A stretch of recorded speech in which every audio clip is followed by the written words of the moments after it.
Hello y'all, BreNine here. As my earlier video may have revealed, I have been playing a lot of this week's weekly brawl. And as I've played, I've noticed something. Symmetra is so freaking powerful. Like holy cow, she shreds the other supports like tissue paper on a wood chipper.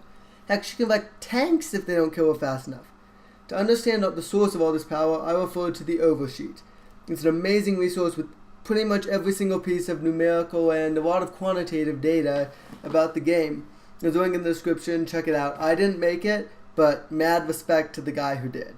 Anyways, it turns out Symmetra's photon projector has something called scaling damage. As soon as the beam locks on, it does 30 DPS.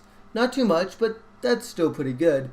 But if she can keep the beam locked on for another second, it jumps to 60 DPS, and that's pretty significant. That'll wreck stuff. And finally, if she can keep it attached for another second, it jumps to 120 damage per second. That's enough to kill any non-tank in 3 to 4 seconds, and any tank in between like 5.5 and 6.25 seconds. Holy cow! On top of this, the gun can fire uninterrupted for 13 1/3 seconds. That's enough to kill 4 full health enemies without reloading. And if your team's helping, you could slaughter a whole team pretty much with one other person. On top of this, the alt fire, when fully charged, can deal 125 damage to anyone who touches it. And while it's pretty slow moving, yeah, it usually misses, it can be really great for scattering masked enemies and clearing long straightaways out. And on top of this, her sentry turrets deal 25 DPS and slow enemies significantly. Now, the actual turret slow amount was one of the few things the oversheet did not have calculated already. In fact, it even had a little note on there that said, check turret slow, and so that he will remember to do it. But since that wasn't there, I got creative and I came here to the range and I timed that little robot that goes across that bridge with no turrets, 1 turret, 2 turrets, and 3 turrets. Now, with no turrets, it took him about 2 seconds to get across the bridge. With 1 turret, it took him about 2.5 seconds. With 2 turrets, it took him a little less than 3 seconds. And with 3 turrets, he didn't quite make it across, but he was on pace to get there in about 3.2 seconds.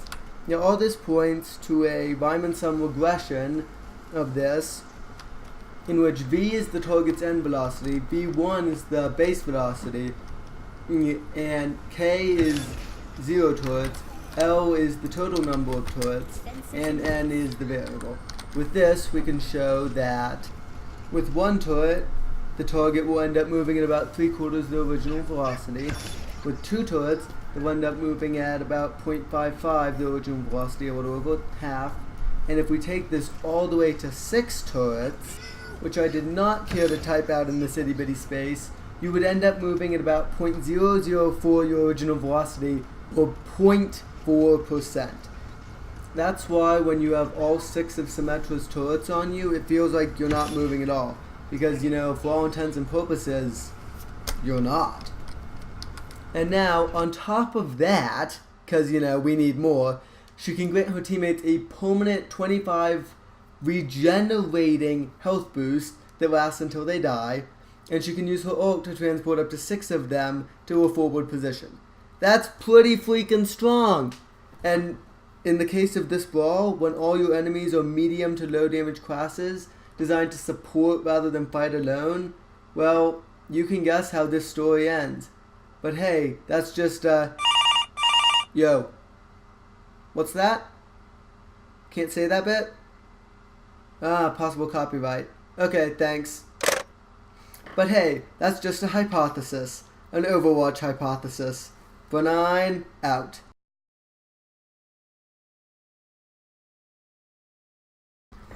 And hey, if you enjoyed that, you'll probably enjoy some of my other videos. I post a lot of Overwatch, TF2, I'm considering doing a few other things, just like kind of one-offs to show off some indie games and kind of stuff I don't think gets enough attention. If you like the video, leave a like, leave a comment, consider subscribing to the channel, check out some of my other videos. It'll be fun. Oh, and if you're one of my TF2 subscribers, or you just happen to play a good amount of TF2 when you're watching this Overwatch video, leave your Steam tag down in the comments, and I will give you a free competitive pass for TF2.